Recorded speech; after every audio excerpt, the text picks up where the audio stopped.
Oh, okay, guys, welcome.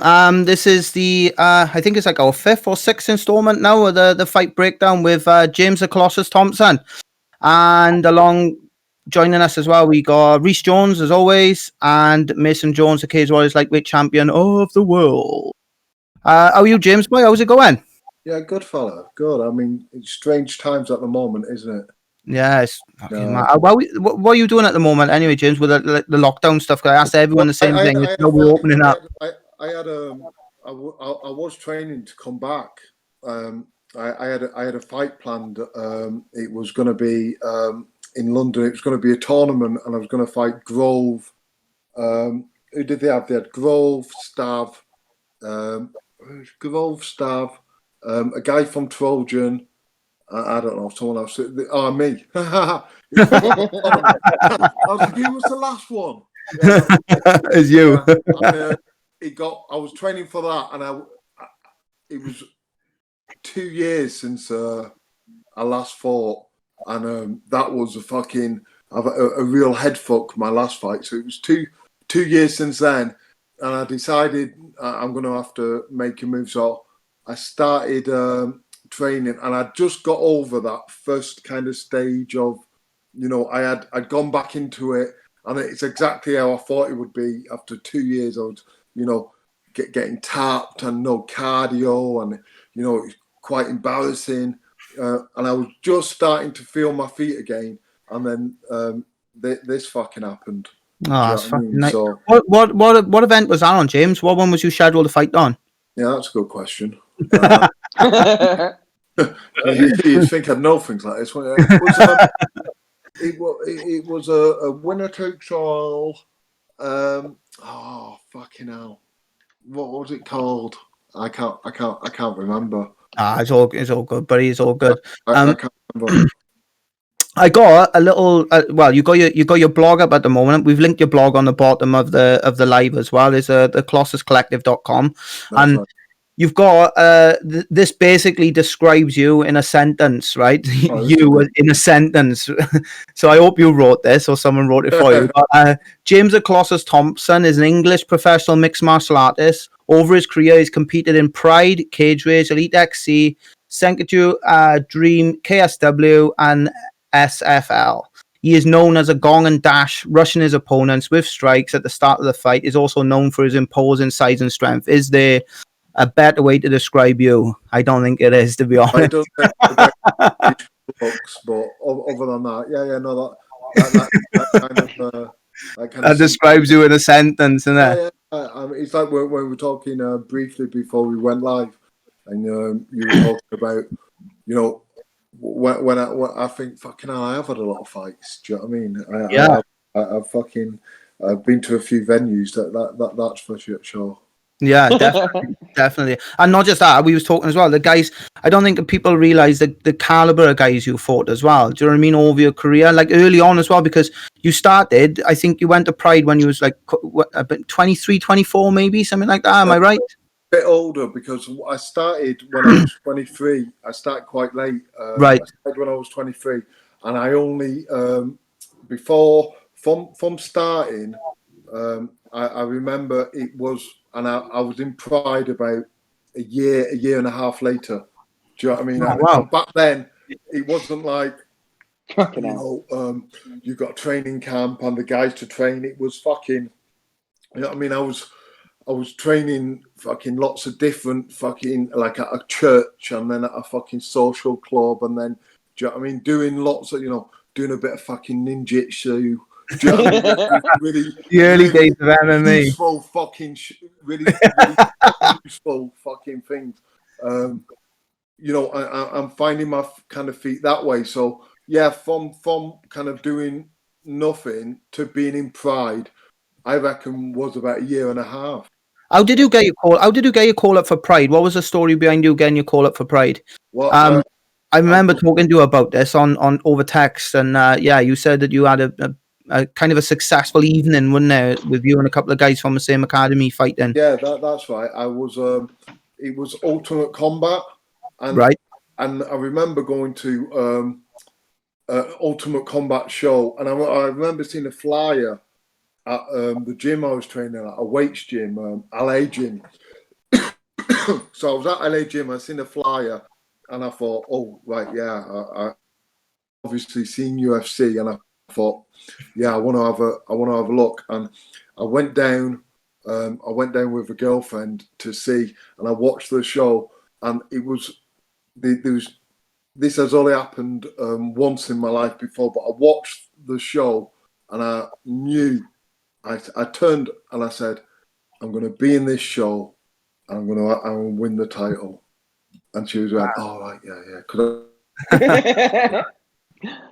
I said, "No." I said, and I can't explain it, and I knew it. I just fucking knew it. Something clicked, like, yeah. "Oh, yeah." I just knew. And do you know what? In this time of like, should I fight? Should I not? I've been really looking for that knowingness again. Do you know what I mean? Waiting for almost for something to click. So I'm like, oh yeah, this is what I should be, and to just know it and get that feeling again. But it doesn't work like that. Do you know what I mean? But I just knew I was gonna, and then I threw myself into fighting Ultimate Combat, and I won the title, and then the last that it was Who did you beat for the title? Who did you dance? That's right, Dan Severn. Yeah. 5-round fight, and I had so many people that it was a fucking boring fight actually. God, Dan Severn, he's not the, and I didn't really have the skills to kind of push it. It was very quite standoffish. It was a pretty shit fight, but I won and got the title, and then they announced that night that I'd be going to Pride.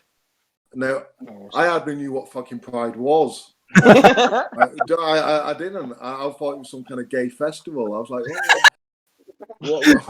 That's an interesting thing to announce. So yeah, and then from there, I was going. So, and they were shot. Ultimate Combat was a really good, well run show. They did it really well. It was Dale Adams and his missus. I can't remember her name, but they ran it really well. They did a lot of things good, but they were closing the show down because they said the money just wasn't there. And then from there, so everything was shutting down, but I was going straight to Pride from there. Yeah, so I seen you. I think I watched you fight down in Bristol before that. Before you got called up to Pride, and I can't remember the name of the show off the top of my head. It would have been Ultimate Combat. It might have been, yeah, it could have been Ultimate Combat, but it was down by the train station in Bristol. Oh no, that was my show. That was your show. Now I remember the reason why I remember you obviously might not remember this, but I was sat in the crowd and there was a guy a couple of fights on before you that come out to the same entrance music that you was using that night. And I could see you marching around with your hand wraps on, and you was walking around, and then all of a sudden you stopped and you was like, what the fuck's he doing using my music? I can't remember who that was. I can't remember who it was as a fighter, but I remember Matt Sellers fought on that show as well. I used to train with Matt Sellers a little bit as well. And that was a brilliant show. And that was my first kind of like, introduction to the circuit around Wales and the Bristol area, Yeah, he kicked off that night too, didn't it? Right at the end. I remember I was like at the end of my fight, I was like giving the thanks for coming, and then next thing I seen someone kicking off, and I was I was out the ring and ran into it. Do you know what I mean? Yeah, but it was a good show. It was a good show. Oh, brilliant! Yeah, really good show. Yeah, me and a couple of my friends come down, and we really enjoyed it. Yeah, it was awesome. And that was like the early days of MMA. I did one there with Charlie, the guy from. I did promoted two MMA shows, and I'm really glad I did it. Like, I didn't get naked for it. I fought on it, and I was like taking people to fucking tables, and do you know what I mean, selling. And before that, it was really good because it gave me the experience. It gave me the experience to see how a show runs, and I hate to promote it. And I think that's even though I haven't done anything with that. Any ambitions to do anything like that again, or? I really have, but I talk such a lot and without fucking doing anything. Yeah. You know I mean? So in my mind, it's there. I really wanted to get back, and have this I'll get back and have a fight. Now I'm 41 at the moment. Well, yeah. I'm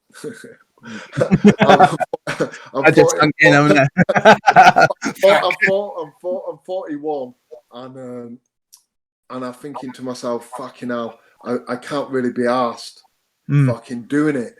Do you know what I mean? I've, like you say, I've fought what I ain't coming back and being UFC champion. You know what I mean?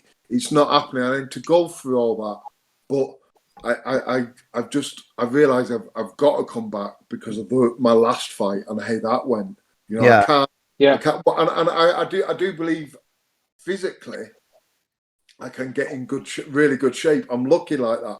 It's just mentally with me. I think too much. I'm an overthinker. You know what I mean?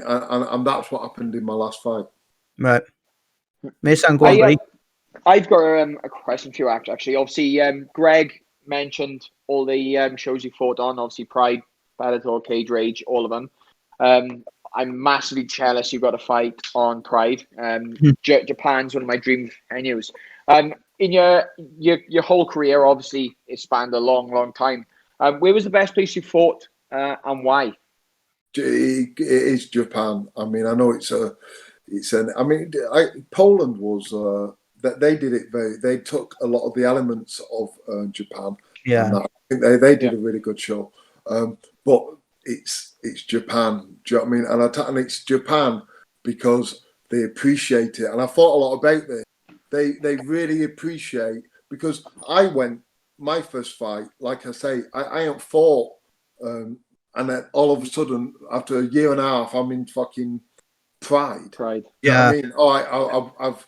I've won fucking, but I won against Dan Severn and things like that. But when I got tested against Tengus, he kicked my ass. He used me for a fucking punch bag. Yeah, that was in like the old Cage Rage days, wasn't it? That was Ultimate Combat. Well, it was around. Yeah, that was a promotion, Cage Warriors and Cage Rage. But Tengus beat me on Ultimate Combat again, and that was my first defeat. And I had no wrestling, and he just fucking took me down. And the airiest man in MMA back in the day. I remember because I used to go up and watch a lot of Cage Rage as well, because there was nothing really like, say professional, but that was like the biggest show really in the UK, the Cage Rage, wasn't it? Paid. And they used to bring guys over as well, didn't they? They did a great. Yeah. I like Dave. They always treat me really well. I got a terrible record at Cage Rage. You know what I mean? I didn't like. The Butterbean fight was fucking bullshit. That was fucking bullshit. I remember it was bullshit. It was bullshit that. But I just had it, and it was like I didn't like the. I mean, ultimately, it don't fucking matter about the atmosphere of the fight. You get ready for the fight. You get in there and whatever. But I thought Cage Rage was very fucking English. Yeah, rip his fucking head off.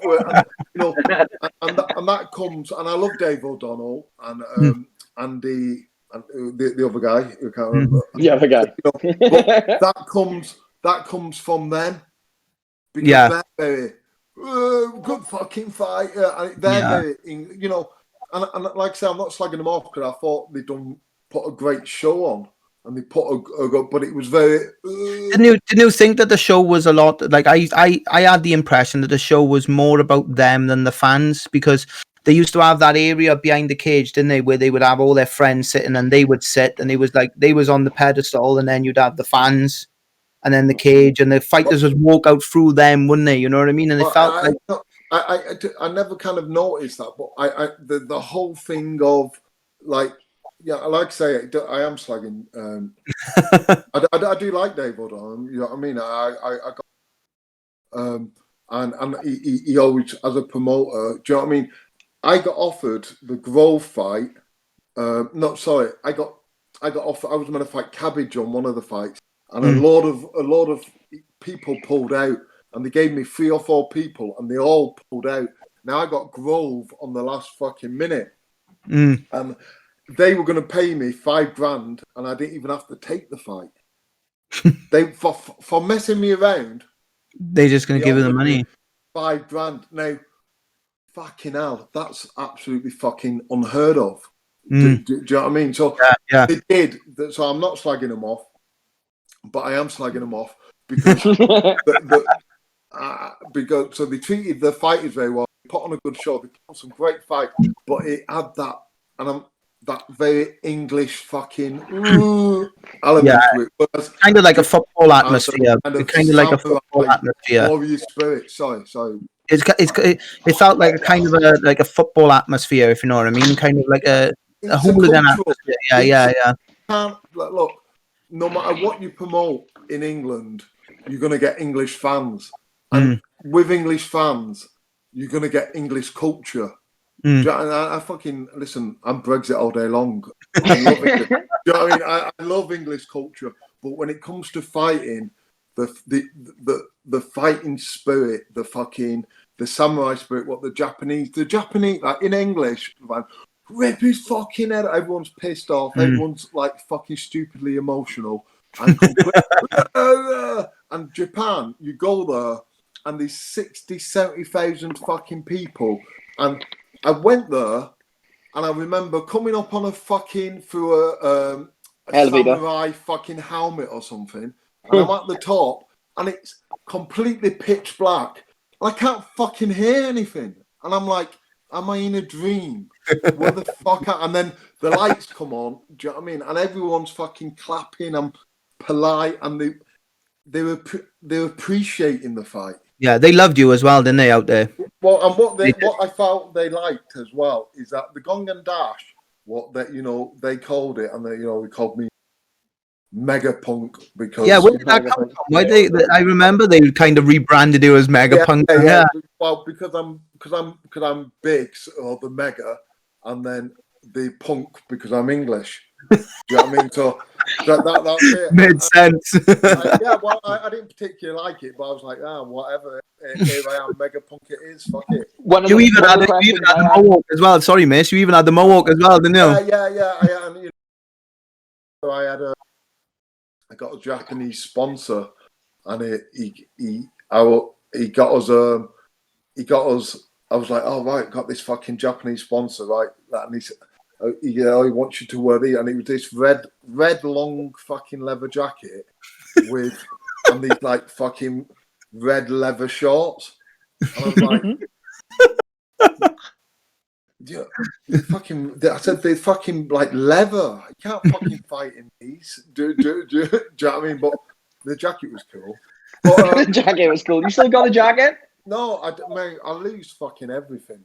I do. Someone was asking me about gloves, and I thought, hey, it's shocking that I haven't got some Pride gloves. And that's fucking, that memorabilia would have been amazing. But do you know what I mean? I've got now. I think it's more poignant now. You know that it's gone as well. You know what I mean? Pride. It is more poignant now. Mate, it's like you. It's the typical thing. Like I wasn't thinking. I was so in over my head with it all. Like to get back, I haven't been fighting long, and I'm fucking in Pride, and then I'm fighting fucking Emelianenko, and I don't know what the fuck I'm doing. Do you know what I mean? I'm in there, I'm fighting one of the best, top 10 guys, and I ain't got a fucking. And I remember watching a video screen of him like warming up, like do you know like the little montage? Yeah. And I thought, oh, he looks fucking shit. Do you know what I mean? I thought, oh, I fucking. But it was good that I thought that, because if I would realise how much in hot, because that's the interesting thing. I was so in over my head, but I didn't realise it, and that's what helped me in a lot of ways, because I didn't realise it. Because if I did realise it, I'm gonna fucking be having dates and that.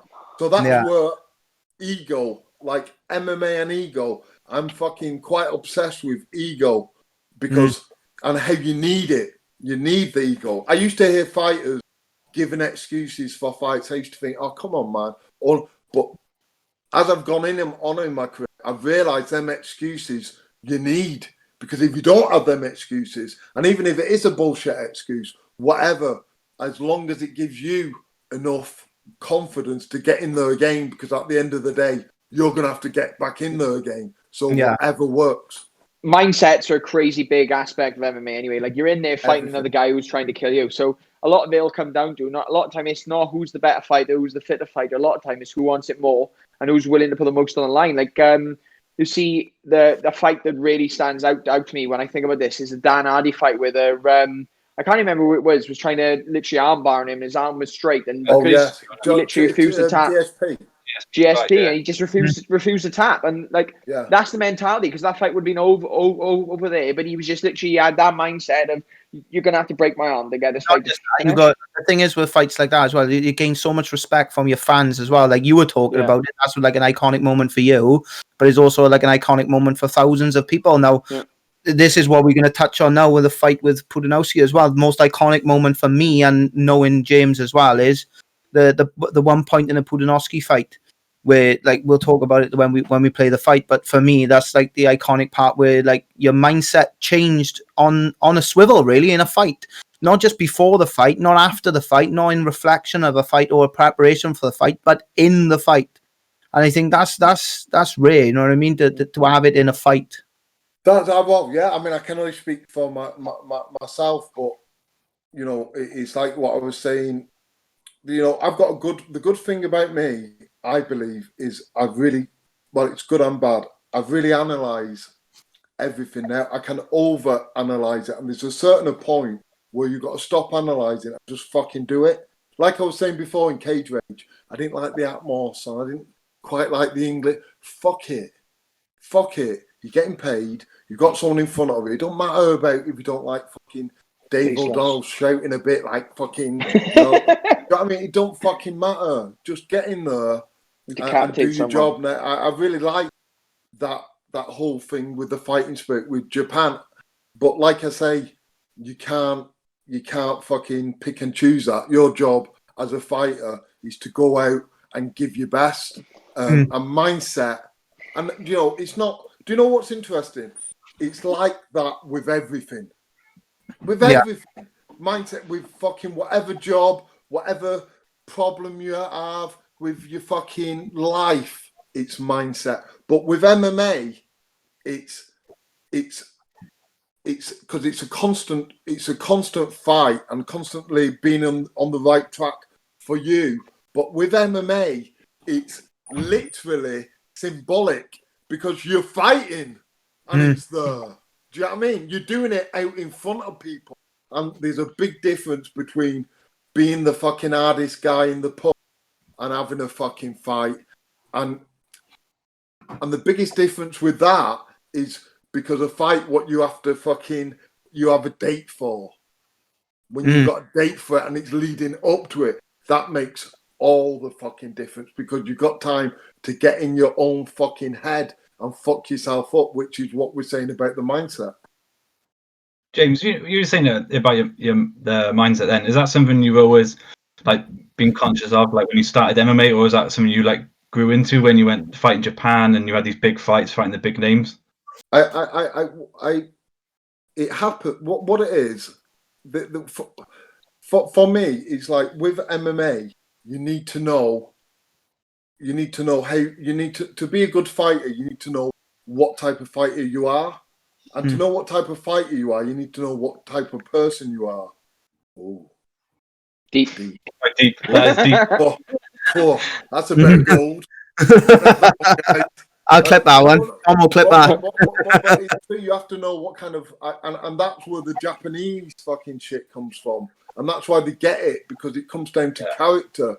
And this is why I had to come back, and I was planning to fight again, even though I don't fucking really want to, but I do want to, because I have to, and it doesn't have to be a UFC title, but I quit in my last fight before I started, and I've had some fucking horrendous losses but I always fought hard. On that fight, I did not fight. I mean, I didn't know I wasn't going to fight. And to make it even more head fucking, I was in the best shape I've ever been and was smashing people. So to be in the best shape you've ever been, I thought the person I fought was a jiu-jitsu guy. I can't remember his fucking name. Got the Bellator one, yeah. Yeah, he's a good, solid. The freeze. Good, solid, but he's perfect. He's perfect. His style for everything. And before the fight, I knew I had it because I looked great. I felt great. Yeah. And I looked in his eye, and I knew I had it. Now, obviously, I didn't. Obviously, I was fucking 100% fucking off. But I remember hearing at the weigh-in, we did a press conference, and he said, they were asking, I don't know, some fucking, the same kind of shit, how you prepared, and he was like, oh, I suppose I shouldn't say this, and he couldn't look at me in the eye, and when it came down to it, it was me when I went in, and I didn't want to be there. I got taken down, and I was like, and he had me in a guillotine what wasn't even on.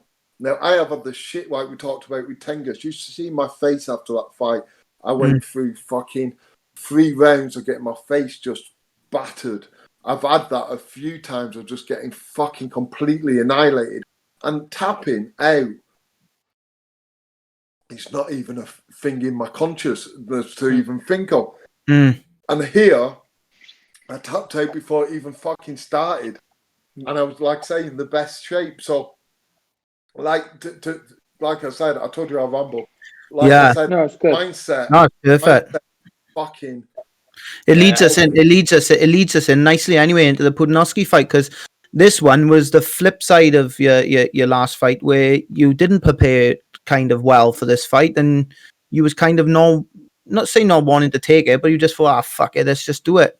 Yeah. And if you look at what shape I was in good shape. Like I remember Pudzianowski, obviously, and I knew I've got a weird thing where sometimes in my career, when Pudzianowski said I came into MMA, I knew I'd be fighting him. I honestly just fucking knew I'd be fighting him because I knew it made sense.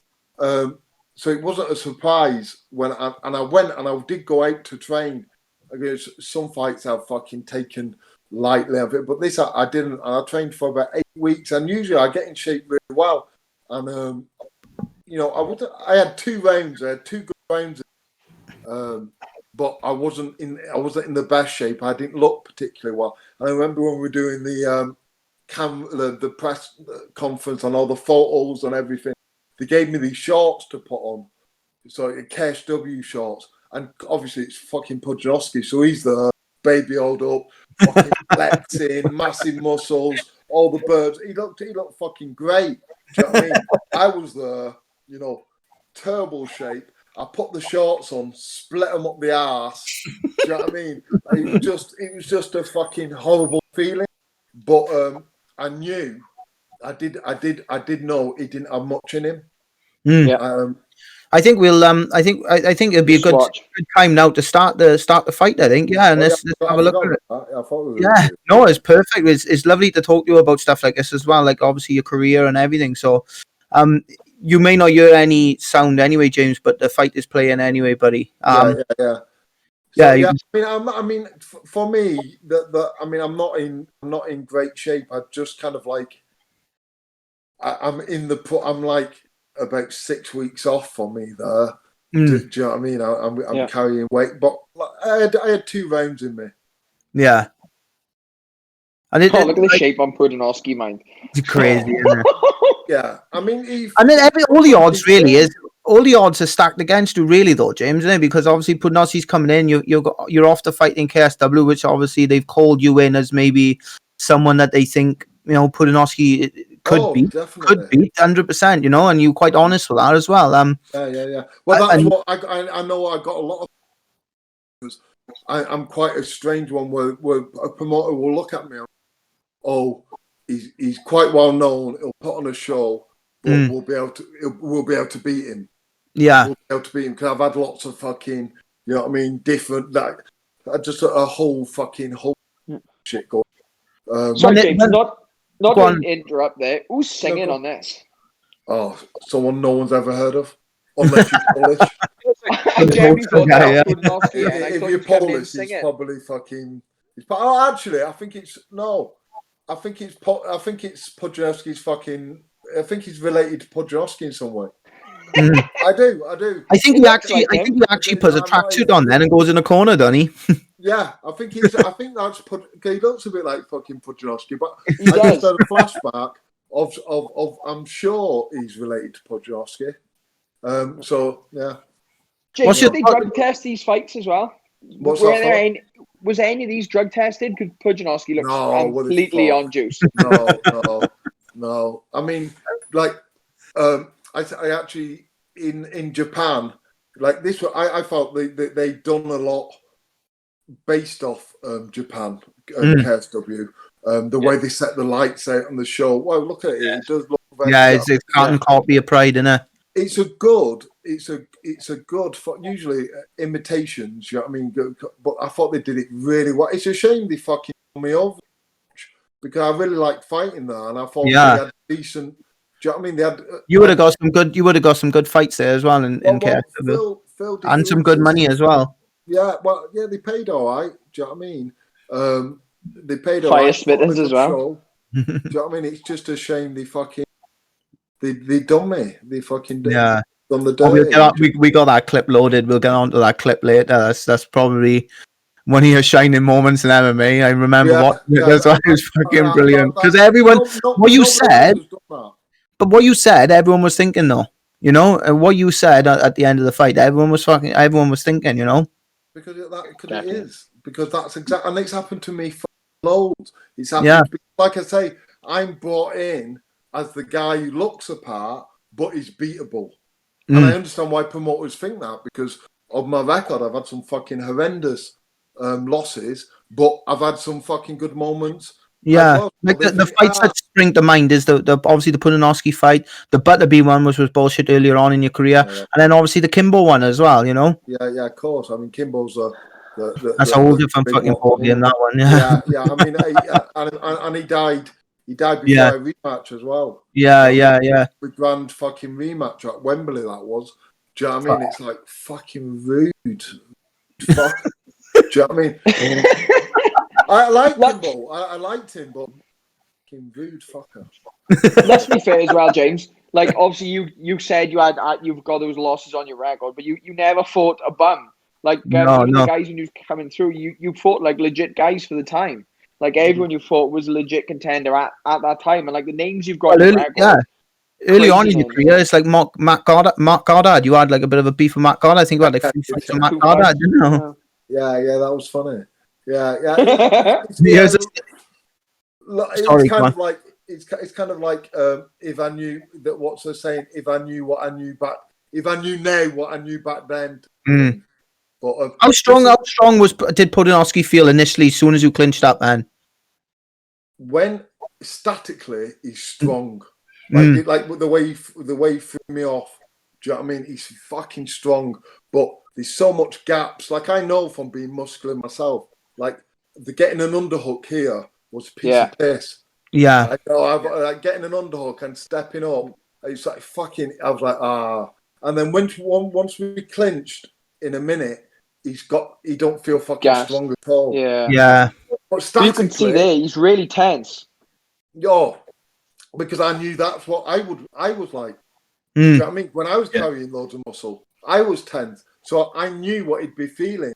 So I knew I had 2 rounds in me, but I knew he wouldn't have that. And I knew if I had my head on, I just wouldn't give up, which I almost did. Yeah, we'll talk about that. We're going to pause that bit, and we'll pause that, and we'll have a talk about that as well, because this is my James Thompson kind of iconic moment for me. This is, to be honest with you. But here, that's the difference between that's that kind of fucking bodybuilder strength. Yeah, and you're smart. You're smart the way you was doing that as well, because you were leaning on him to make sure that he was carrying your weight, and that if he wanted to move you, he had to lift you. And obviously, striking Oh, sorry. Sorry, I was listening. Yeah, little things. It's like I much prefer grappling than striking. And little, leaning your body on. I knew that he's going to get lactic. Look at the fucking size of him. Do you know what I mean? Yeah. And like I say, I knew 2 rounds in me, and then I knew I had the heart to go. an extra third work. I didn't know if he did, and I doubted that he did. You look fresh, man. You do look fresh. Yeah, Like bouncing around with there, you look good. But it's one of them where appearances that are fucking deceiving, because I've been in miles better shape and I've had less cardio. Do you know what I mean? Yeah. Watching yourself back. Watching if you yourself didn't have to have that break, I think you would have been done already, because you could see, like, in I think it's about 30 seconds time, he's like breathing through his mouth like a horse. Do you know what I mean? We got a bit of a beer advert in a minute. He got us on a suplex at the start, suplexed me, so I felt that static strength then. I've gone over, felt the underhooks just there, easy, and then as we're moving, like on the clinch, I can feel his fucking heart. Yeah. Almost fucking. Yeah. I thought, do you know what Colin McGregor when he hits fucking cowboy with them shoulders? Yeah. That's what his heart was doing to fucking. and we were fucking 10 seconds in, so I was like, yes. Yeah, you got him. Yeah. We got a bit of Polish adverts a minute, so Tom was working through the Polish adverts. This is the only kind of fight, the only stream of the fight we could find, to be honest. Yeah, he'll come back on now. But that's it's like that kind of different strength between, it's almost like. Here we go. It's almost like, bodybuilder strength and fucking scaffolding strength. Yeah, you took him down. You took him down easy, and more in the second fight as well. When we watched the second fight back, that the second fight you took him down at ease as well. Yeah, but even then, you could see straight away he give up. He's flat. His shoulders are on the mat. He doesn't want to like shrimp out or move or get back up to his feet. Yeah, the thing is, I think here really, I let him. He's strong. He's explosive and strong like that. Do you know what I mean? Yeah. He's explosive and strong, but that doesn't last long when you got. Well, here's the start of the kind of the moment where like I wanted to touch on really with this fight in particular, where he's coming forward and you get into the corner and you drop your hands, and like I remember like listening, like I said, to that London Real interview that you done a while back, and you said you just thought, fuck it, just put me to sleep. I've had enough. What it was, I was getting frustrated. Right? I was getting pissed off at myself because I don't. Pause it there, Tomo. It's a bit further on. No. I think it was like that point, but there where he's really cracked. Yeah, you drop your arms and he starts cracking. It's a bit further on. I do it properly. I actually stand there and he'll fucking knock me out. Then this was quite. I do. Look, just fuck. Like there. What was like you said? Like when I listened to that interview back as well the other day, when I was writing some notes down, I remember listening to it. So I went and searched for it to listen back to it again, and I didn't realize like kind of how much you thought. Fuck it, like I just had enough. But then when you kind of get out of this, then and you know that he hasn't knocked me out or nothing's happened, I'm still good. And you can see how fucked Podnoski is. You just charge forward, and then what was your mindset like straight away as soon as this was happening? But that's what I'm trying to get at. With MMA, it's so all encompassing, and it's fucking takes everything. So if you haven't got your personal shit right, it'll bleed out into MMA. It'll bleed out into the fight, like what we were talking about earlier. And here, I'd gone to America to train for the fight, and then the guy who I was staying with, giving lifts and that, he had a fucking heart attack. Right. And I was in the house and couldn't get to training. Oh, so fuck. Then I came home, and I came to England, and I stayed at my ex's. I stayed at my ex's house, and Wes at his gym, and I rang him up, and Wes let me come train there. So that's how that came about. So that was a very fucking short camp, up and down. Well, the camp was interrupted. Stressful for the sounds of it. Yeah, stressful. Yeah, because I didn't really get much. It was a lot of fucking messing around in America. I didn't get very far, and then I got back home, and then I had like 6 weeks training then. I forgot all this. But yeah, so I had 6 weeks for training then, and my head was in a fucking weird place, with fucking exes and misses and do you know what I mean? All that shit comes out, and then when he's beating me to the punch, it wasn't so much giving up, but it was giving. My last fight, I gave up before I started. This, I was frustrated, and I was like, fucking fit. I had so much shit. I was like, and just finish it. I was like, fucking knock me out then. Fucking finish it. Let's just fucking have it over. Yeah. And then he fucking bam, bam, bam, bam. And I was like, oh, here we go. He's fucked. And I thought, it's up to me now. Do you know what I mean? He's there for the taking. Do you know what I mean? And he's shit. Like, he's not shit. As in, he's a fucking strong man. Isn't he? Look how he's standing. And I can't slag anyone off. My striking in this is fucking appalling. But look how he's standing with his hand, and he just fucking throwing everything. And I know, because I think I should have more power in my shots, because my technique isn't great standing. So I know that it's that kind of rather than clean and crisp gas tank going down. Because when you're punching like that, they should be sharp, snapping. And like I remember Mosal Turk always said to me, he said, lose weight, James. He said, your punches need to be crisper and sharper. He said, your punches are kind of thudding and concussive, but they're not that fucking no pop. Yeah. That's what I've always missed with my striking. And that was the same with Pudzianowski. He's got thudding.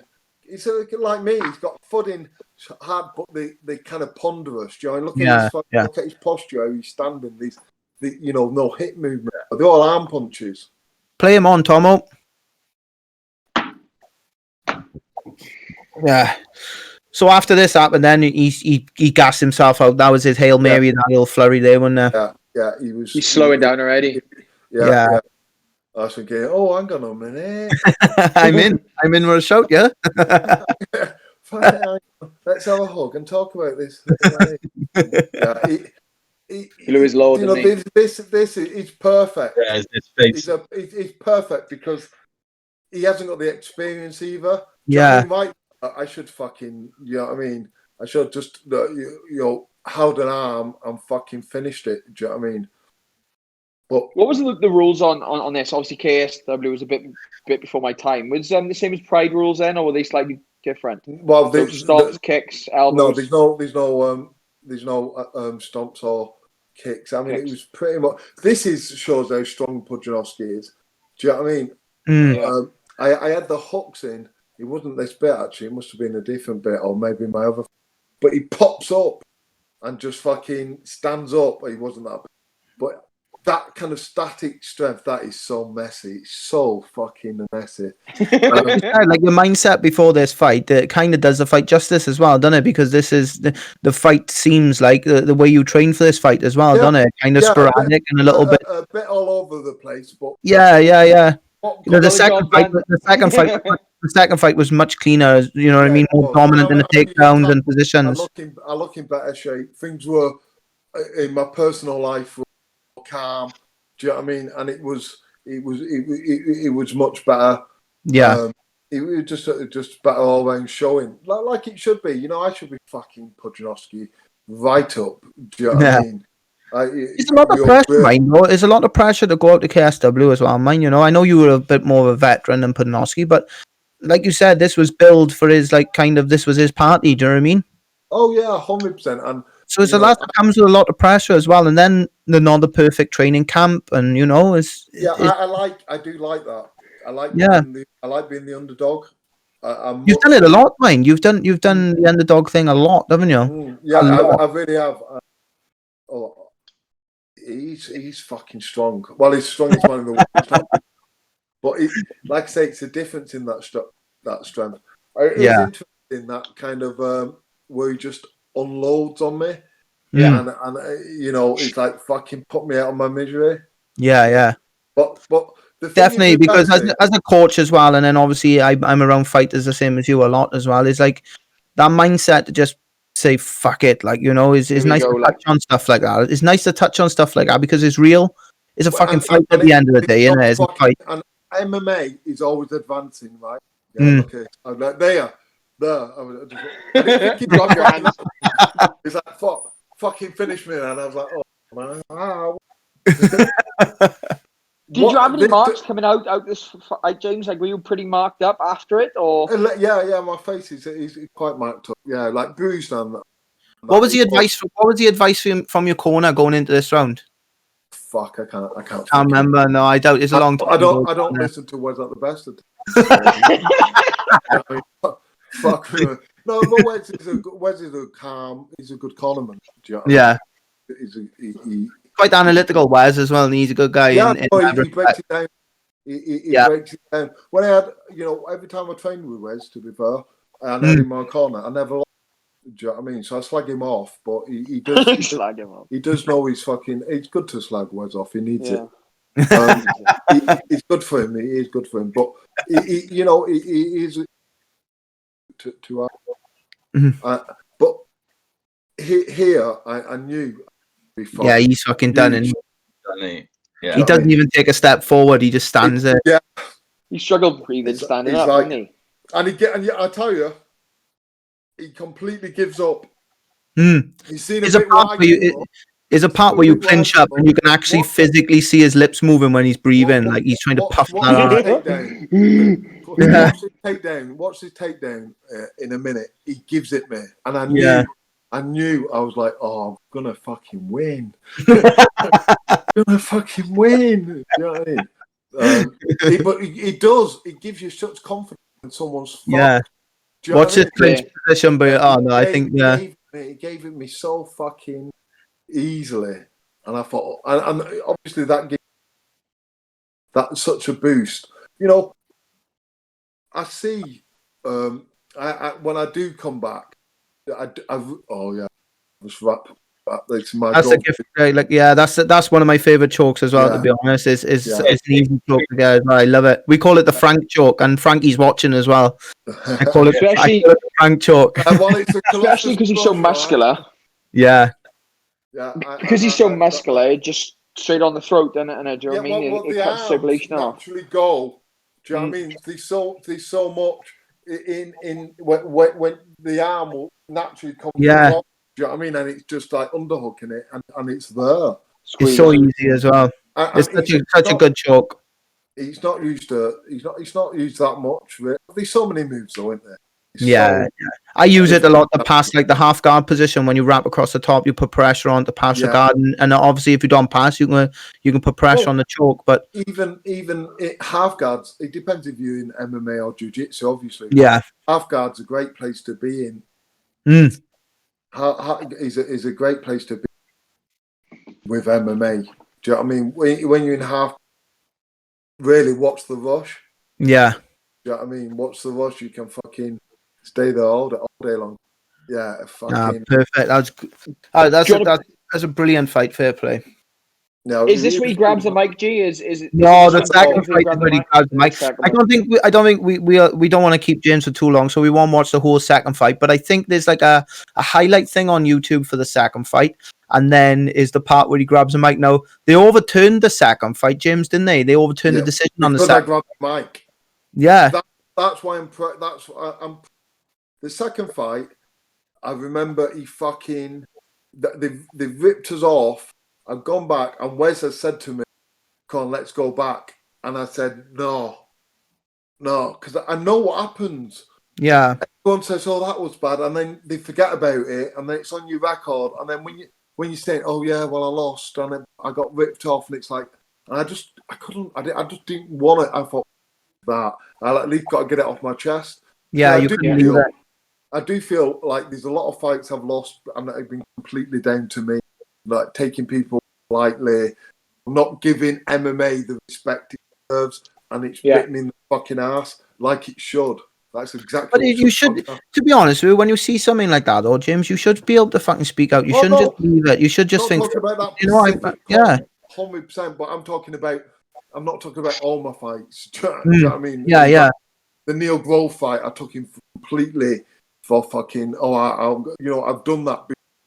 Like gone on, I'll fucking walk this. Do you know what I mean? And I haven't concentrated and give it my all. And like I say, he's bit me in the fucking ass, and like it should have. But I have had fights like Kimbo and this fight where it's just a fucking. That's the one. But there, Tomo, if you click that KSW 17, or fucking joke, click that one. You can play the audio on this one as well. It's basically this one. It's just like 6 minutes of the fight. And it just shows you how much of a fucking, even the highlights is a fucking embarrassment. Well, yeah, that's why I said what a fucking joke. I love that. Tomo, can you flip the audio on? Yeah, flip the audio on this one. It's a bit of a dance track. This one, I think someone's made a bit of a dance music track. This one, like full on Polish rave music. It's mental. Yeah. When watching this earlier, I was like, "What the fuck is this?" No, but this fight, you're grappling. Obviously a game plan to obviously just wear him out with the grappling and not strike with him too much, James. Yeah, or well, I thought it was a great fight because I wasn't scared of his. Because, like I say, he ain't got that concussive, like snap, to like myself. Do you know what I mean? And I'm better wrestler than him. I've got more heart than him, more experience. So I'm feeling fucked. You know what I mean? Fucking to go. Do you know what I mean? I'm paid well. He's tough, but I knew, just like the first fight, you were better, yeah. Put it on him, he'll give up. You could break him, yeah. You could break him. And he lost weight, muscular, either. But I knew ultimately, better, yeah. His character, I think he's a bit of a prick. Yeah. You know what I mean? And I think that comes. I don't think he's got a good heart for it. Like I say. I've got to be careful saying that because I think I've got an excellent heart. At the end of the day, my last fight, so it's a lot. There's a lot of different when it comes to fighting. Yeah, I know what you're saying. Yeah, definitely. But even highlights for this fight is all you just fucking wrecking him with wrestling and ground and pound and positional dominance. It's fucking embarrassing. It was. The word, like we had some bad decisions on this this UFC just gone now, but there was kind of, you can kind of see in a way why they scored him differently. This fight, it's fucking how you could possibly see it to go towards Budnowski is unbelievable. Yeah, it was, and that's what every Polish person.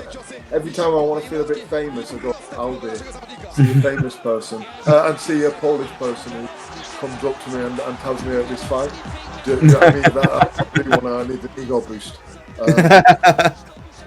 And they all. He's on top of it, mind. That's the first time he's gone on top. First time he's gone on top, like.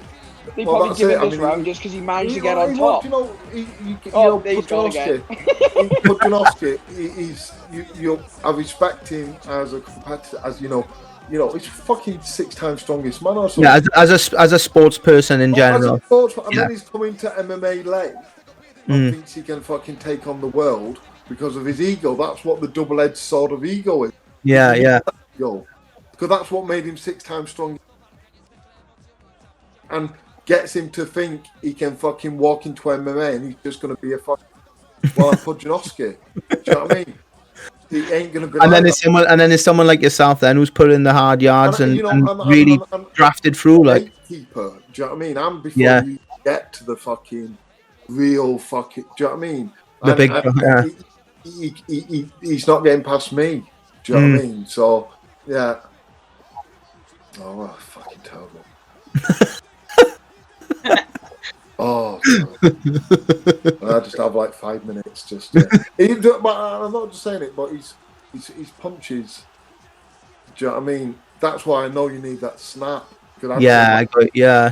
My punches are fucking. I like that. The thudding kind of not that. It's that lactic acid. When you're carrying so much weight around with getting that snap. You know what I mean? That was something I wanted to ask you, James. Is I know you used to do like a bit of bodybuilding and sort of early on in your life and at the start of your career, and someone I always try to say to Mason when we're preparing for his fights. You're not powerlifting. You're not training to get better at lifting weights. You're training to get better at taking people's heads off. Basically, did you kind of get caught up in that? Where you were training your physique more and it's what you know, innit? And I always knew fucking bodybuilding, but I kind of worked it out.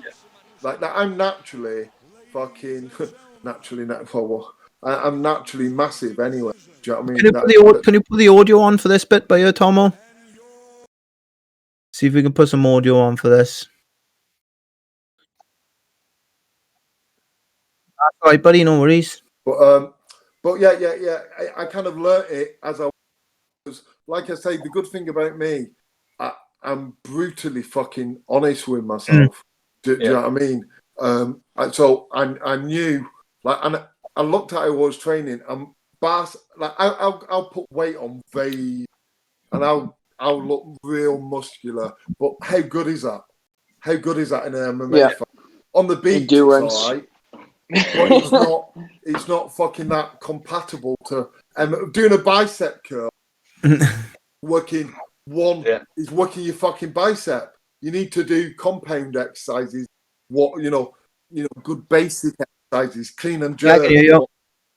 I used in a lot of things. Yeah. Right, here we go. And I tell you when I knew I was getting fucked because they were meant to go. They said they were meant to go to. You have 2 rounds.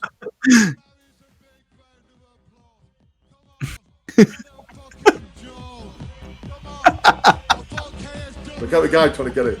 Yeah, how was he gonna get that off you, James? I gotta be honest. He's kind of like a fuck that. I ain't bothering. That was my.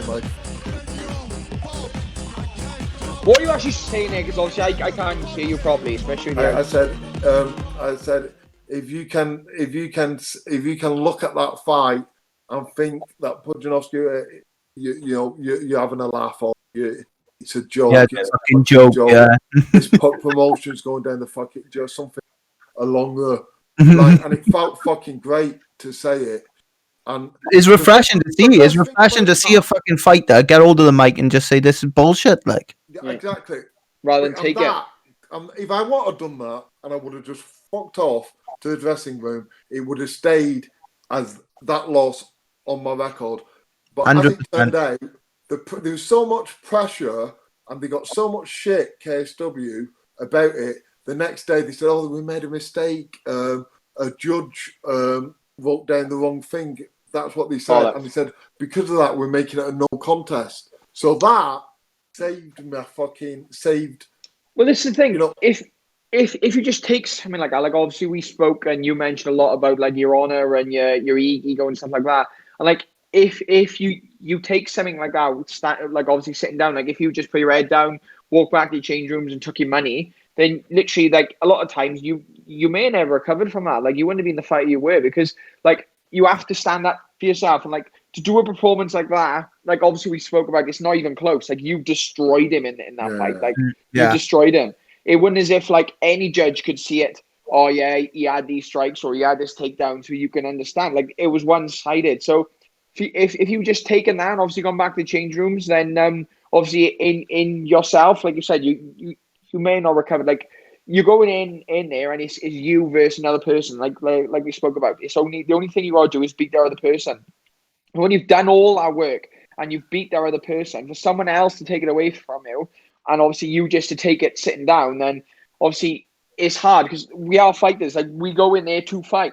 And when you fight, especially the performance like that you did, it's clear who won. Like a blind guy could see who won. So I honestly like that again. That is. Because what can you do? You can't really do call. Do you know what I mean? So that's why I got the microphone and I managed to project. I made something of what it was, and I made something of what it was. That's what got it turned into a contest. For me, what sticks in my head, sorry to cut you off, but what sticks in my head is you've basically, in them couple of seconds there, you've put your career on the line because you're not going to get invited back after a rant like that, and this is what a lot of young fighters are probably thinking themselves. The young fighters themselves are thinking, like, even though it's a bullshit decision, I've got to keep my mouth shut because I want another fight in a couple of months' time. You've gone against that and said, no, fuck it, I ain't happy with that. I'm going to speak my mind and I'm going to say, whether you get me back or not, I don't care. But what I'm thinking is that's fucking bullshit, and I'm going to call it bullshit. Yeah. Simple as that. But I think I've got a good perspective. Yeah. I think because I am honest with myself. Don't mean I'm always right, obviously, but I think, and I know I'm honest with myself. It fucking hurts. You know what I mean? It's not. I think back and it fucking hurts. I feel like, if honest, I'm too honest with myself in some ways because, like I say, it gets to a certain. Right, yeah, we'll just get on with it anyway. Yeah. But that was just, I went off my, and it was the right thing to do. Yeah. Before we play the video, obviously where your speech goes in. What a fucking joke! I thought KSW was trying to be serious. If you can watch that, I've got subtitles. Yeah, Polish. So, what did they say? Like, did KSW say anything to you afterwards? Like, did someone come in the change room and say something to you, or were they all just terrified? They were fucking fuming. They were fuming. I trying to fucking no, I didn't. Oh, I did in the guy who come up on the ring apron, Martin. He came, but there was so many people around, and obviously I'm fucking worked up as well. So at that point, it's like, you know what I mean? I've just done fucking 2 rounds. See, they do 2 rounds, and then this is why I knew I was fucked, because with this, the way they've got it structured, it was 2 rounds, and then if it was a draw, then they go into overtime, and then they give a decision. Yeah. So we had the 2 rounds, and there was no overtime. There was that was it. Yeah. And I thought, there's no way they're giving it to. Yeah. I fucking knew. So I think that's why I grabbed it as well. Because there's no way they at least give an overtime to give him a chance to fucking. But how fucking sneaky is that? Like they didn't even go to let it play out. Do you know what I mean? Well, they knew he wouldn't survive another round. Yeah. You finished it the first time, and obviously he was tired in that fight. Like obviously you said he was leaner, so his endurance had carried over. But if you put another round on, I honestly believe you would have finished him. So that's what they thought. They thought he's got to the end of the second. Let's call it a day now. Yeah. Do you know what I mean? Which is fucking obviously it's wrong. Do you know what I mean? I'd love to fight for KSW again. If you're watching KSW, sorry about that. Like, they are watching some fucking Valley boys talk to you. They are watching us. But you'd be surprised. But with KSW, I do think, I'm Pudzianowski's fucking. We're both fucking getting, and I do think to myself, fight him again. Yeah, why not? It's sell out. And do you know what definitely. I mean? Pudzianowski, how many fights has he got left? You'd have to get back on a course, mate. You'd have to get back on a gear. Well, you might as well. Do you know what I mean? You might as well. I'd love to do that. That'd be awesome. I'd love to. Wouldn't it be a good? That'd sell out wherever. It get a lot of it, and why not? Because it's not like they're saving Pudzianowski because at one point they thought he might be able to do something. At this stage, you might as well get whatever money you can out of it. Yeah. You might as well, as a promoter and a businessman, you might as well fucking put on a show and, sell it. Card.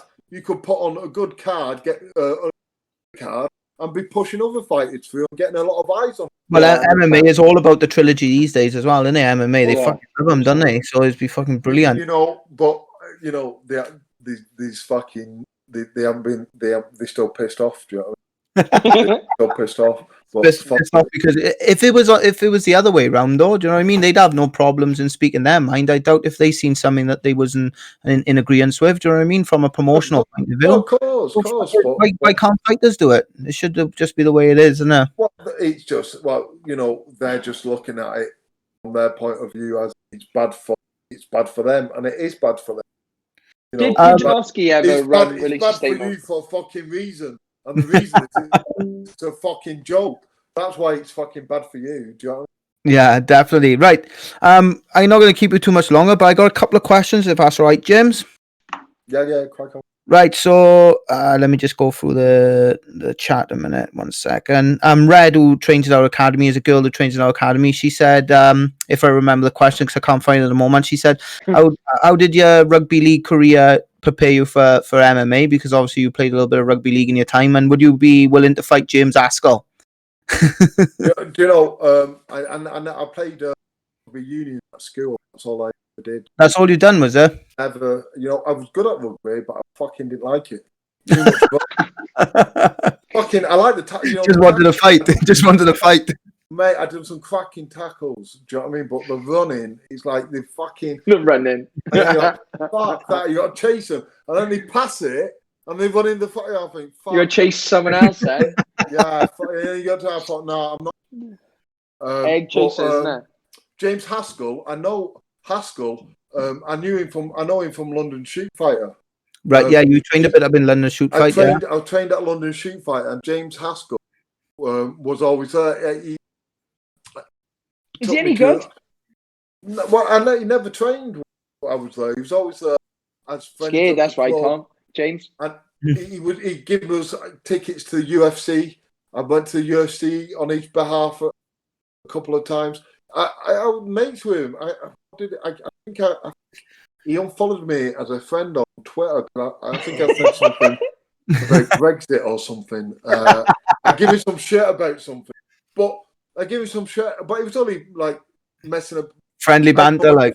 Yeah, I know from banter, but I know him from London Shoot when we're always taking the picture. But it is whatever. But yeah, he's doing it. Do you know what I mean? Yeah, I fucking love to fight him. Of course I would. That'd be a great fight. Yeah, that'd be awesome. You know what? To get back in Bellator, me again. I think, to be fair, from my last fight, Bellator, where I didn't even fucking fight. If I was I'd think, fuck him. Do you know what I mean? He's dumb. Do you know what I mean? Because I didn't fight, and I didn't give the crowd what they want. Do you know what I mean? It was cheap, and that's not me as a person, and that's why I'm back again. Because that's not my character. Yeah. Even whether I win or lose, do you know what I mean? I'm coming back to win, obviously. Yeah. I'm definitely coming back. I can't have that being my last fight. That's not me just tapping out because I've just won.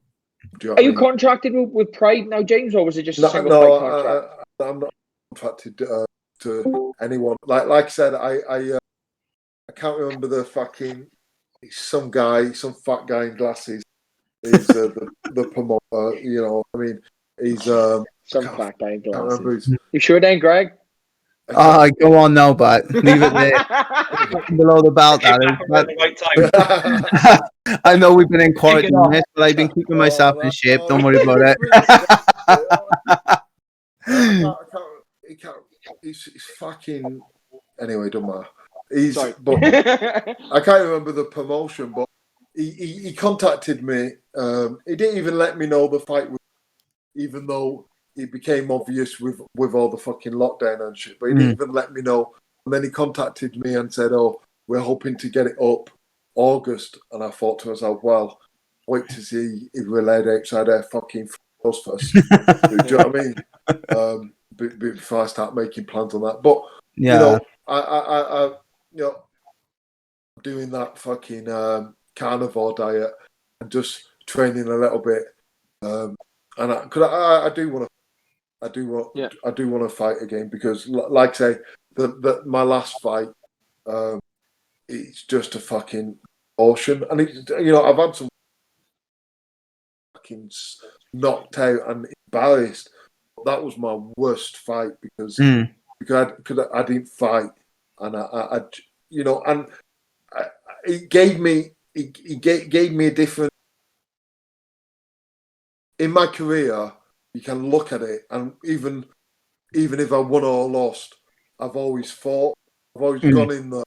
I've always whatever and give it my all, whether it's running at Alexander. And I just think it's a terrible way. I think your record shows that as well, that you give it your all, because I think only 3 of your fights have ever gone to the decision as well. Yeah. Do you know what I mean? So that's either way. It doesn't matter either way. You still fucking coming out and scrapping, and you're going out on your sword. I like to think that's my character, and I don't want to think it, but I've never had a fucking proper gym and a proper team. Do you know what I really realised when I had my gym and I had that going? Fucking hell! I realised I'd never had anyone to fucking guide me through that shit. Yeah. Never had a proper MMA coach. You never had that kind of coach, single coach. I've learned it. Yeah. I've learned through my mistakes and through everything. I've learned it through, and I think, I'm gonna be that person for someone else. Yeah. I mean, a mentor, like exactly. But I've got before I get to that, I've got I feel like I've just got to get this out of the way. We're coming back. I'm gonna get in them. I'll get in a real good shape.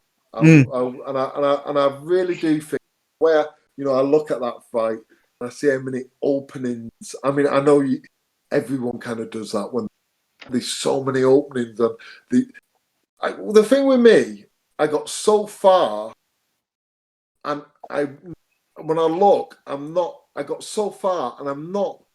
What my performances weren't that, and I got so far, and I think to myself, if I could tighten my fucking defense up a little bit and tie up some loose ends on, you know what I mean? I could really fucking do something. Like say, at this stage, I'd like to get a gym, get a couple of wins under my belt. Then become a coach, and then do a lot of jiu-jitsu and wrestling. Well, like I was going to say, like, obviously your experiences in MMA is going to be so valuable to like some of the younger guys. They'll be ashamed to lose that insight into MMA probably. So it would be awesome to see you get a little gym together, or get a team together, or work with a group of guys. You know what I mean? This is what I wanted to say before. When I had my gym before, what I was going to have, I was mental, and I was going to have because I've been to Couture's, Team Quest, Eric Paulson's. I've been to fucking some of the top gyms in the world at the time, and I've seen how they've done it. None of them had anything about the mental side. And how much have we said about the biggest thing? It's the biggest thing. I think Mason, you can touch on this as well, isn't it? Because that's the single reason why Mason goes to train out in Team Alpha Male. They're really good on it. So, like, just for an example, so Uriah paid to have you heard of the Iron Cowboy? The what, sorry? The Iron Cowboy. I don't actually know his proper name. I always just call him the Iron Cowboy. He's the guy who did the 52 Ironman in 52 days. So he did it's obviously the cycle, the marathon, and the swim. He did 52 days. Well, like Uriah paid to have him in. Just invited everyone who's there to come along for free. Just to listen to the guy talk about his mindset and stuff. And like he brings in I forgot how they say it. Like he talks about like the right mental state and stuff. I can't remember the description they have. Kind of not mental coach, is sort of like a positive speaker. It is. I've worked with a mental coach as well. Like life coach SM. Yeah, like I think it's massive. So like in between the Desme fight and the Alexi fight, I went and seen sports psychologist. Not because I sort of didn't think I knew what I was doing on the mental side of things. Like obviously I've had experience in elite teams and stuff, and the sort of sports psychology stuff on there, and like they've coached me through a lot of it and sort of give us examples on what we should be doing. So it's obviously like podium mentality, I've mentioned that a lot, visualization, obviously having a goals board, all this stuff, and keeping the goals in your head. But it was just I wanted to make sure that there wasn't a box that I hadn't ticked, that there was something that I hadn't thought about.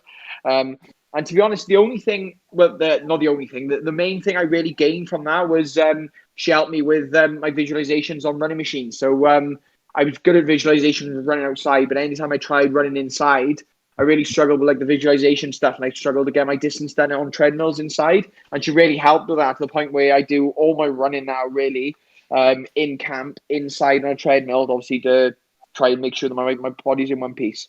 But there's loads of things there's a book I've read called Cybernetics, and it's fucking brilliant. And it's what you're thinking of. This is why, because MMA is everything. It's so. And you can argue, well, fucking professional football, boxing, thingy, but I think MMA is the nth degree of that because it is all of the arts, and you can be fighting someone. 1 minute they're a fucking great wrestler and jiu-jitsu guy, next then it's fucking boxer or Thai boxer, and do you know what I mean? So you've got all these different things coming out all the time, and if you haven't got your fucking personal, I didn't know much MMA. I came to it late. I didn't have a massive a good coach or a team. I didn't have a team around me at the time, and I was kind of doing it as finding it out as I went along. Do you know what I mean? Forging your own path. Yeah. Well, everyone forges the path, don't they? But it was fucking difficult. Do you know what I mean? I think a lot of guys back in your day was doing that. They would do their boxing year, they would do their Thai boxing year, their wrestling there, and they would try and it's so sporadic and piecing it together. But I think, like, looking at the guys now, and obviously the Mason, you do a little bit of that, like moving around with your boxing year, but is more like in an area together. Within South Wales. You kind of go between the hubs, between different people. But then you look at like what Sweatbox is doing now, getting everything under one roof down in Bristol. Yeah. You look at all the other academies; they're starting to get people in one area now and trying to tick all them boxes of Thai boxing, wrestling, jiu-jitsu in one area. And then I think everyone's aspirations is trying to be like the big gyms out in America where everything's everywhere and all the pros train together. Now, times have changed, I think, so much from your day where you was training. Is almost unrecognizable from where it was to now, like a more professional sport again. Is unbelievable. So like to get how far you did doing 100%. What you were doing is phenomenal. Like it's unbelievable.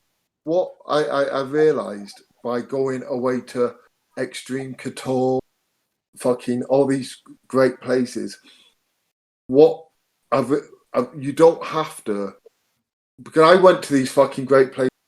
And I went, but these fucking, and it was good spark. There's great, different people go, Tim Sylvia, Heath Herring, fucking, Randy Couture. There was constant, the great sparring there, but there was nobody, and they were all friendly. Very friendly. What I found is there's so much too. It's not about going to the biggest gym and the best place, the biggest name. It's about getting a team of people around you who will fill in the gaps, what you need, whatever those gaps everyone's after the same goal. Yeah, everyone on the same path. Yeah. Who knows what them goals are, because they vary. Sparring is a big thing. You know what I mean? Especially for a heavyweight like myself. So the sparring is a big thing. But I had no plan. Like, I was doing sparring, so I'd spar at Extreme Couture, whoever, and then I'd do a fucking jiu-jitsu class, and I'd be like doing arm bars from the bottom, or whatever whatever they're doing at that time, where I should have been working at particular what you're going to do for my fight, tailor-made to me, but that would have been worth so much. So I realised that. That's probably where MMA has changed in a way. Is like how particular you got to be now, because people are not now brought up on tailor-made to you. Yeah, people are not brought up now as being a boxer coming into MMA, as being a Thai boxer. They are MMA fighters now. There's people who are brought up from a young age training, basically. Like, I know it sounds stupid, but training MMA. You know what I mean? That's what it is. Because that's what it is. It's a sport in itself, where at the time it was a hybrid of sport, and people hadn't, they hadn't congealed them enough. No, that's the wrong word, congealed. They hadn't put them together. Yeah. Well, as much. 17 years ago, I couldn't even find gyms to train at. Like when I was a kid, like there was no gyms to train at. There was nothing around. So for you to get that level that you've actually been, you were flying out to Japan to fight guys. Like obviously, martial arts always been big over there, but like these areas like America, Japan, like they've always sort of been ahead of the times when it comes to combat sports. Just because it's just part like culturally, or obviously the money's there. Spirit. Yeah, and like America, the money's there for it. Like, and the money's there. That's why they get the support. And there's just bodies there. So, like, the reason I think that we struggle so much in the UK, and the reason like I'm big to go out to Team Alpha Male is like you said, like the sparring partners. So in Team Alpha Male, like I can train. There's 22 UFC or Bellator fighters on the mats that are around my weight. Like guys who are going to push you. Like the last camp I went out, I was sparring with Max Griffin, who's a welterweight fighter for UFC. I was sparring with him. I was training with Chris Gonzalez, who's in Bellator. Like he's at becoming my weight. Really good, pretty good guy, wrestling wise.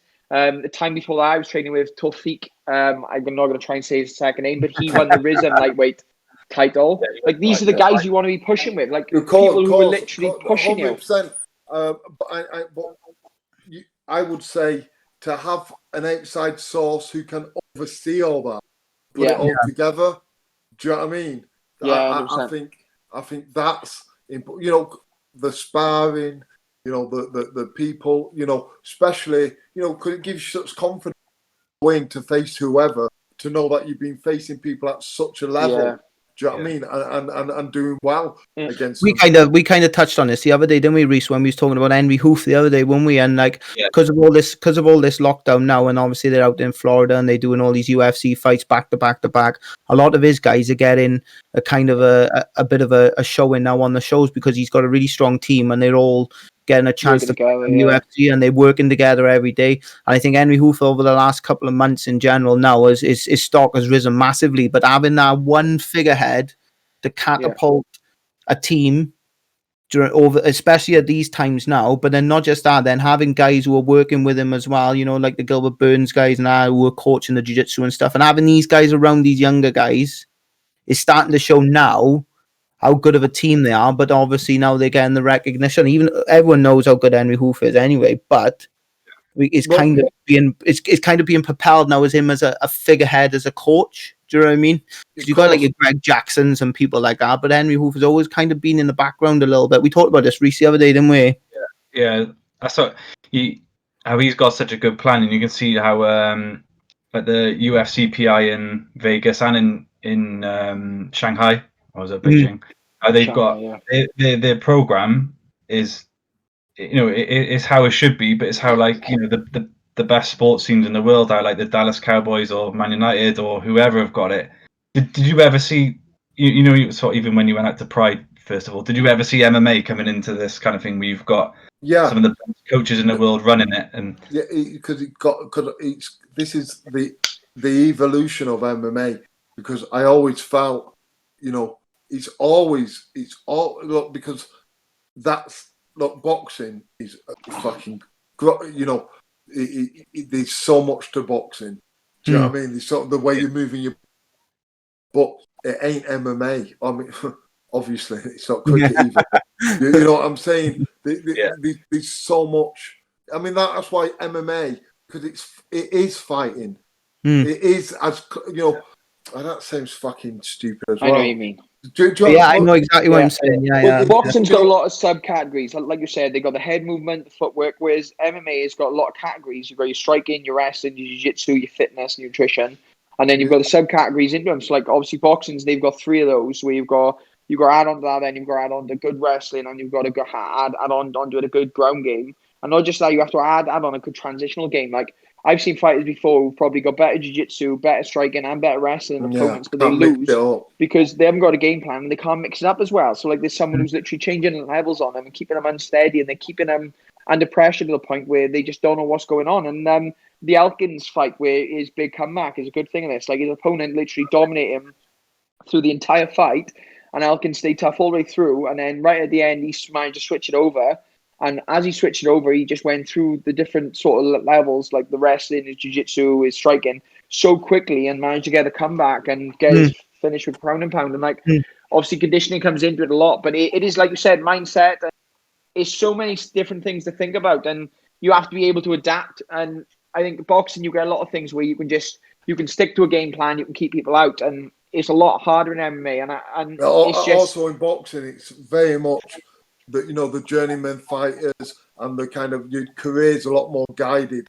Well, they promise you 10 fights. About the UFC, you can't fault Dana White with that. Fight. I mean, This is one thing. It'll do people favors. But that's fucking. You're gonna get that anywhere. It's also a business, but I don't think he's that bad on that. No, he seems like the guy. He seems like the guy who, if you were saying like I'm the real deal, you'll say, well, here's a fight to back it up. Yeah. Get on with it. Get on with it. Yeah. You're gonna get to the UFC title through fucking. I mean, boxing. You're obviously, but it's much more choreographed. Yeah. They'll promise you 10 fights in boxing. Like they'll literally say to you, "Look, we'll give you 10 wins." And like as a fighter, I like mindset again. If someone's saying to you, "Look, we're going to give you 10 fights as long as you perform the way you can. We're going to guarantee you win, and we're going to guarantee you 10 fights." Like, you mean that's not good for your mindset? Whereas, like, you go through these little shows and you learn every time. As long as you've got the right mindset and the right game plans in place, like you'll learn from every single one. And like my career so far, I've learned every fight. That's one thing we done. We all hit in there was like, sorry, James, go on, mate. Sorry, to be able to bring a fighter on, like I agree with you. I don't think that's the way. But I understand why boxing. I mean, it's such an old sport. So you get the and like he's this. So you get the different levels on the journeyman fighters and build them up to try, and then to build your fighter up to. But with that, you get them kind of bonuses of being looked after. But at the same time, it only takes one fucking crack. Who did I watch the other day? I watched the other day. It's on a Netflix show. Oh, Tommy Morrison against Brent. This black fella who's a really good boxer. Come back, just caught him with one. Title's gone. Fight's over. Yeah, and it just happened like that. Where are your name? It happened to Amir Khan, didn't he? When he fought that, was it I can't remember. It was I can't remember who it was, but it was like Cameroonian or something, wasn't he? And Amir Khan, that was like his first knockout, wasn't it? And they brought this guy in last minute, and they said Khan was going to run through him, and he banged him out. Yeah. And that's Joshua's last opponent. Yeah, Joshua. Yeah, Lewis. Yeah, like, do you know what I mean? Like that was a guaranteed win for him, and the guy knocked him out. So that's what I think. Dana White, and especially in MMA, there's even more ways to. Yeah. Well, you can never ever bet on a fight in MMA. Like it's so hard because like I haven't won an accumulator for fucking years, miss. Kevin, like obviously you have your guaranteed wins and stuff, but it was like Kevin Lee fought what's his name, Rhys? He fought in the weekend again, not this weekend, the weekend before against Jeremy Stevens. What was his name? Qatar? Calvin Keita, yeah.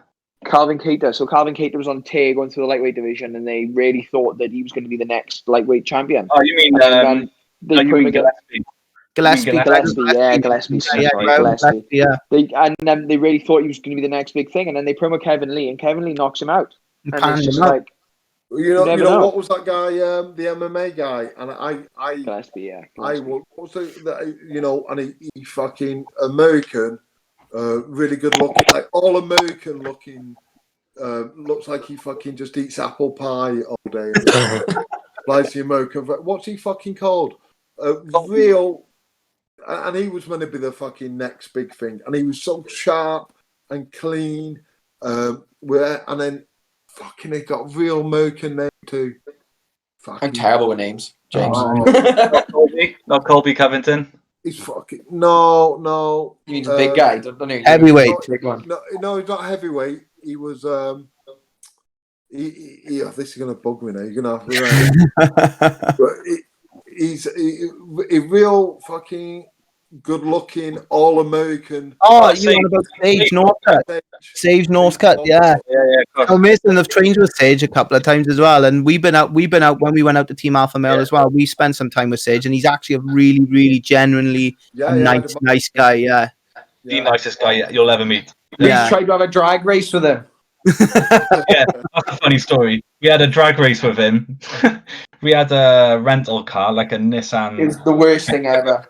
It was like a fucking Granny can car. of Coke with an engine in it. It was terrible.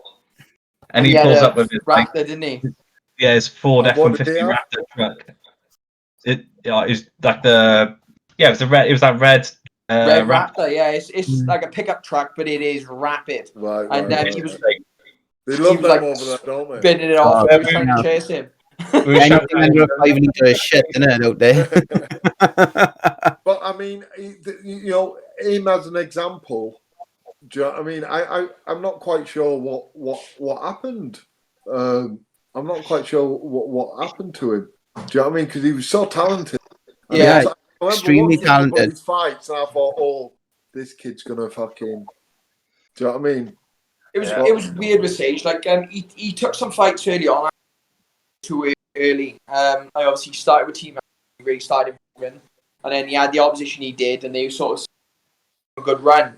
And then obviously it didn't go his way. When I met him in Team Alpha, really well.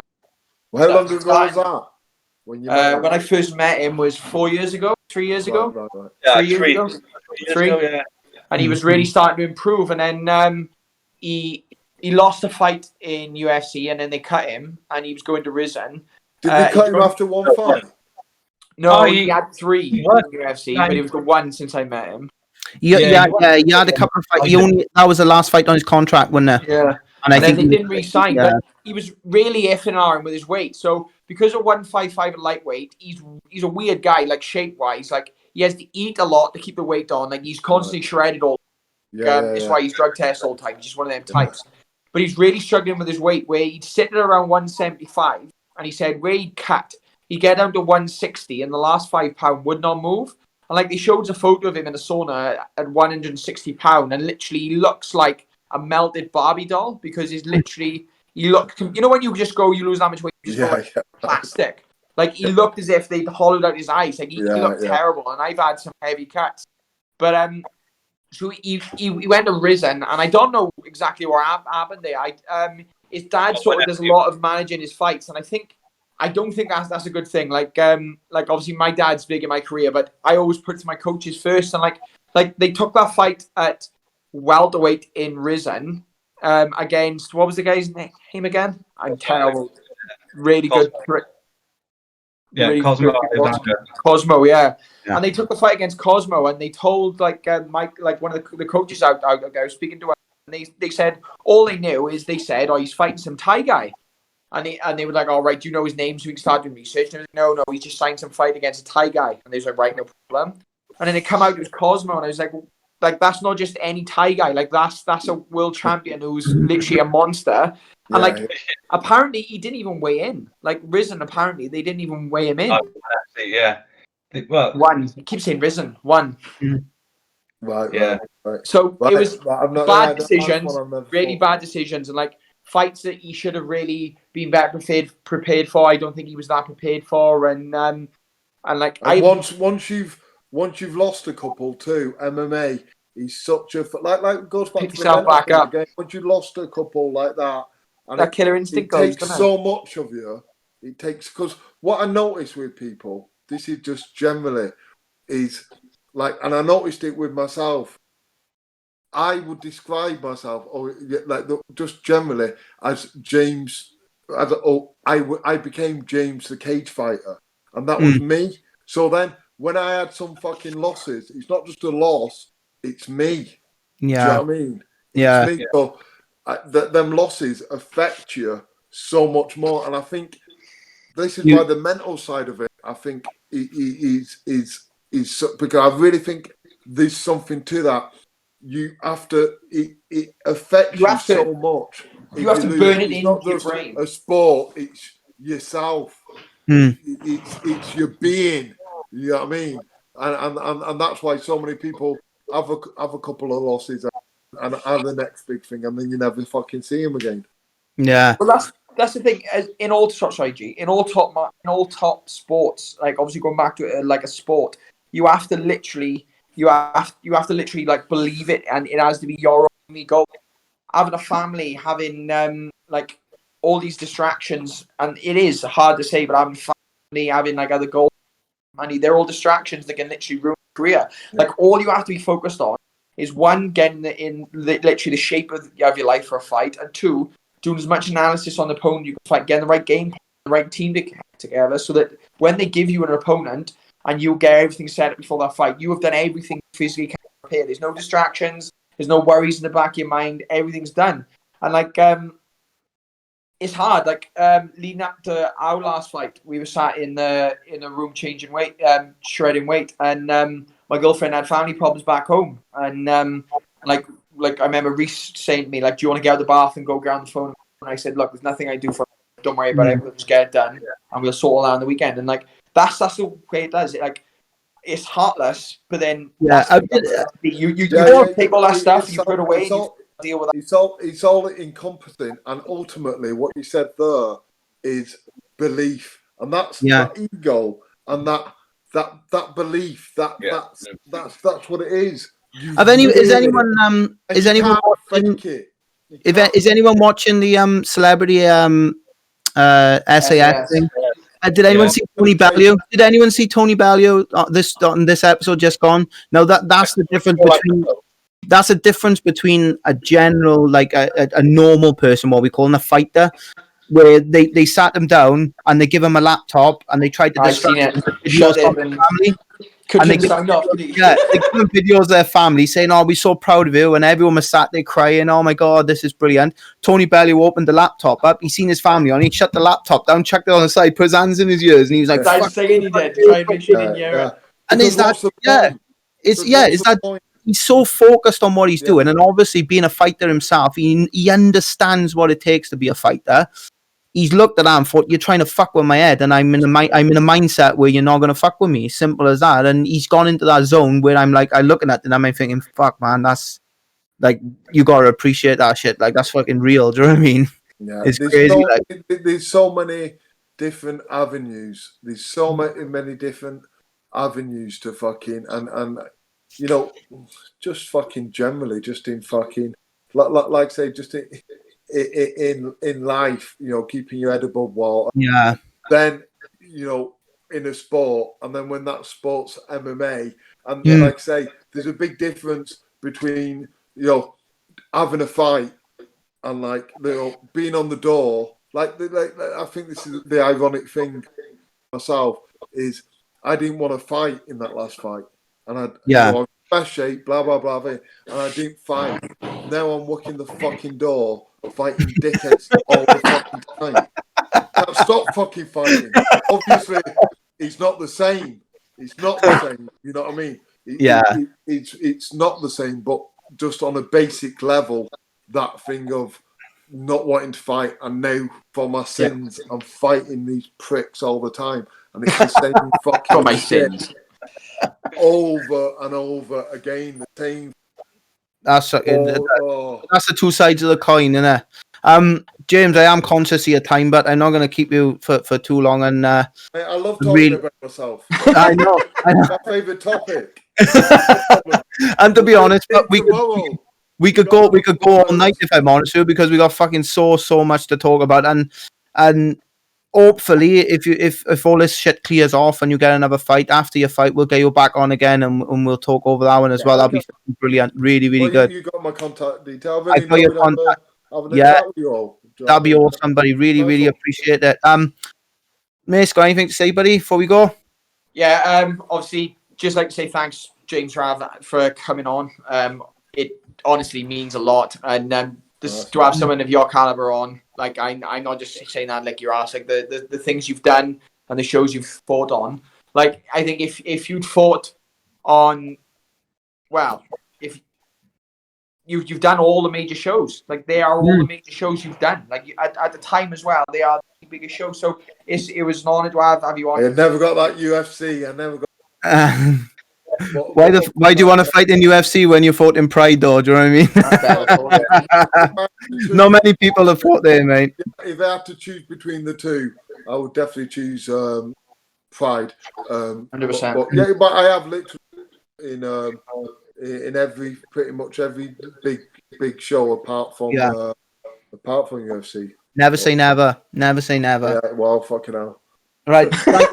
They'll probably Thank you.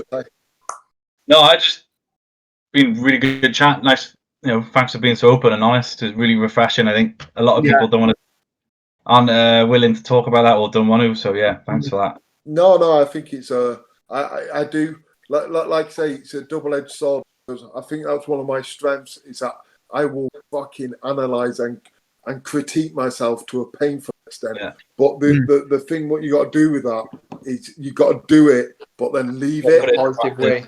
Leave it and not fucking let it weigh you down or keep thinking about it. Yeah. Because what's the fucking point? Well, once you got to the fucking right, I did that and that was shit and that. No, but like I say, I understand why people do that because mental armory to get back in. Yeah. People are different. Depends what works for them. And in a way, I guess it didn't work that way. My last fight, and you're only as good as your last fight. But yeah, I reckon I've got a couple. So we'll see what happens. I'll come back on and talk about it for a couple of hours. I think that's quite poignant what you said at the end as well. Then try to focus on what you're going to do today, especially in this times where we're all kind of locked in. Focus on what you're doing today. Don't dwell on it. It's fuck all you can do about it. Try and think about it for 2 minutes, forget about it, and move on to tomorrow. And then just try and stay positive. I mean, the past is the fucking past. You take what you can from. Don't let it fucking drag you down. Do you know what I mean? And don't let it fucking stay in there. Do you know what I mean? So, yeah, we're pretty much... That's awesome, James. Thank you very much. Thank you for the live Tom. I really enjoyed it, guys. I really enjoyed it. And we'll catch up again, no doubt. Top man. Thank you, James. Cheers, buddy. Bye, James. Catch you again, fellas. Bye now.